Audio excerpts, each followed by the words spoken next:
As soon as states started issuing stay-at-home orders, podcast listening plummeted, hitting a low point in April, according to one research company. But since then, it's mostly recovered to pre-quarantine levels. Joining me now is Dawn Ostroff, Spotify's Chief Content Officer. Thank you so much for being with us today, Dawn. We so appreciate it. Now, I gotta ask you, because people are stuck at home, they're consuming lots of media, Netflix, Hulu, and the like. So has the pandemic been a good opportunity at all for Spotify's podcasts? And have you guys shifted your strategy?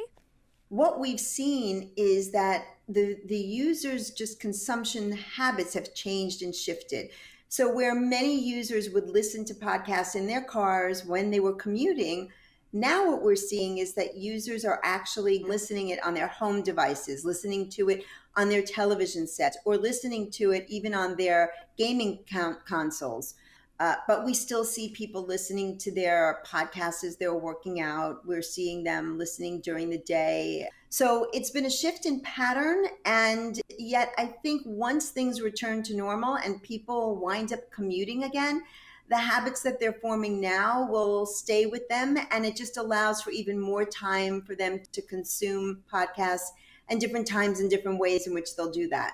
You guys recently took a pretty bold step and signed an exclusive licensing deal with Joe Rogan. Now, his podcast is, of course, one of the most popular out there, and the Wall Street Journal reported that the deal's worth is about $100 million.